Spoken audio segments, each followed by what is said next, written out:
औज़ुबिल्लाहिमिनश्शैतानिर्रजीम बिस्मिल्लाहिर्रहमानिर्रहीम अस्सलामु अलैकुम वरहमतुल्लाहि वबरकातुहू। आए अब सूरह कौसर के लफ्ज़ पर लफ्ज़ तर्जुमे की तरफ चलते हैं।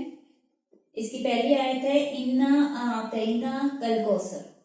इसमें जो पहला लफ्ज़ है ना इन्ना, ये दो लफ्ज़ों से मिलकर बना है, यानी इसमें एक इन्ना है और एक नून अलिफ ना है। जो इन्ना का लफ्ज़ है इसका मतलब होता है बेशक, यकीनन, और जो नून अलिफ ना है इसका मतलब होता है हमने, यानी बेशक यकीनन हमने। उसके बाद जो अगला लफ्ज़ है आतैना का, इसमें तीन वर्ड्स हैं, यानी ये तीन लफ्ज़ों का मजमूआ है। सबसे पहला लफ्ज़ है आता। आता का मतलब होता है देना, अता करना, किसी को कोई चीज गिफ्ट करना। ना, ना ये वही वाला है हम के मफहूम में आता है, ठीक है, यानी हमने अता किया, हमने दिया। क्या चीज, किसको दिया? का, आपको, यानी यकीनन हमने अता किया आप सल्लल्लाहु अलैहि वसल्लम को। और क्या चीज अता की, वो आगे है अल कौसर।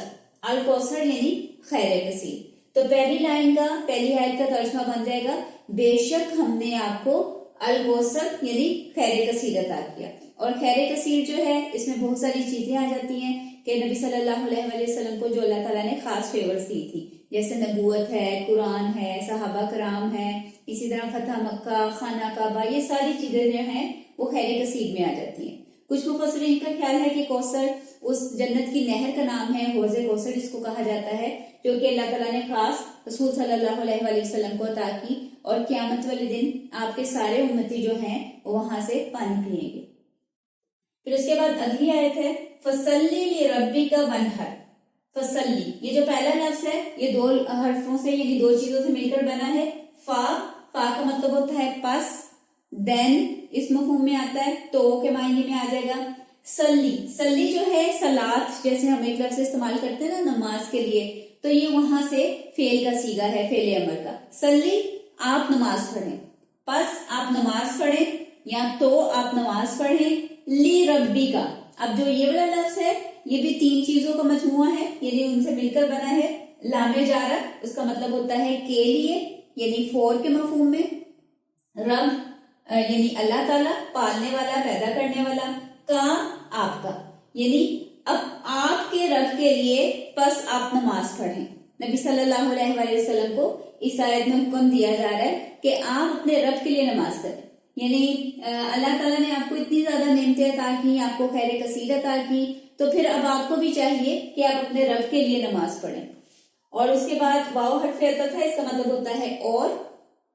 वनहर, ये अनहर जो है जैसे योमे नहर आप कहते हैं, जो कुर्बानी का दिन होता है, योमे नहर कहा जाता है उसको, तो ये उसी तरह वहां से फेल का सीगा है कि आप कुर्बानी करें। बस आप अपने रब के लिए नमाज पढ़ें और अपने रब के लिए कुर्बानी करें, यानी ये रब जो है ये दोनों के साथ ज्वाइन होगा कि कुर्बानी भी सिर्फ अल्लाह के लिए और नमाज भी सिर्फ अल्लाह के लिए। क्योंकि ये काफी लोग जो थे ना मुशरिक मक्का के, तो ये बुतों के सामने सजदे भी करते थे, यानी एक किस्म की नमाज भी उनके आगे पढ़ते थे, और जो कुर्बानी या बलि वगैरह चढ़ाते थे वो भी अपने बुतों के सामने, अपने आस्थानों पर। तो अल्लाह ताला ने यहाँ पे चीज क्लियर कर दी कि आप सिर्फ अपने रब के लिए नमाज पढ़ें और सिर्फ उसी के लिए कुर्बानी करें। और फिर आखिरी आयत है इन्ना शानिया का होवल अख्तर। इन्ना ये वही वाला है बेशक, और यकीनन शानिया का आपका दुश्मन। शानी जो है ये दुश्मन को कहते हैं, का आपका, यानी आपके दुश्मन जो है बेशक या यकीनन वही। होवल अबतर, अबतर का लफ्ज़ जो है ये बतीरा से निकला है, जिसका मतलब होता है जड़ कटा या दुम कटे जानवर के लिए भी ये लफ्ज़ इस्तेमाल किया जाता है। और इसी रेफरेंस से बेऔलाद बंदे के लिए, जिसकी आगे नस्ल ना चले, उसके लिए भी ये लफ्ज़ इस्तेमाल किया जाने लगा। ऐसे आप देखें हम उर्दू में अबतर का लफ्ज़ इस्तेमाल करते हैं कि जिसका हाल बहुत बुरा हो, हम कहते हैं इसकी हालत तो बड़ी अबतर है। तो इसी तरह अरबी में अबतर का मतलब है जिसका बेनामो निशान, यानी कोई उसका निशान बाकी ना रहे, उसका कोई नाम लेवा बाकी ना रहे, उस बंदे के लिए ये लफ्ज़ इस्तेमाल किया जाता है। काफिर जो थे रसूल सल्लल्लाहु अलैहि वसल्लम के लिए इस्तेमाल कर रहे थे उनके बेटे की वफात पर, और अल्लाह ताला ने उनके बिहाफ पर काफिरों को जवाब दिया कि बेशक आपके दुश्मन ही बेनामो निशान रहेंगे, यानी इनका कोई नाम लेवा बाकी नहीं रहेगा। और नबी सल्लल्लाहु अलैहि वसल्लम के तो नाम लेवा इतनी सदियां गुजरने के बाद भी उनमें इजाफा होता जा रहा है और क़यामत तक होता रहेगा, लेकिन आपके दुश्मनों को आज कोई जानता भी नहीं।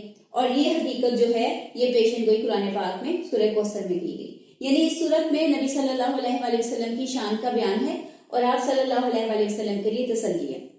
تو ایک دفعہ میں اس کا ترجمہ دوبارہ ریپیٹ کر دیتی ہوں. انا اعطیناک الکوثر، یقیناً ہم نے آپ کو کوثر عطا کیا، یعنی خیر کثیر.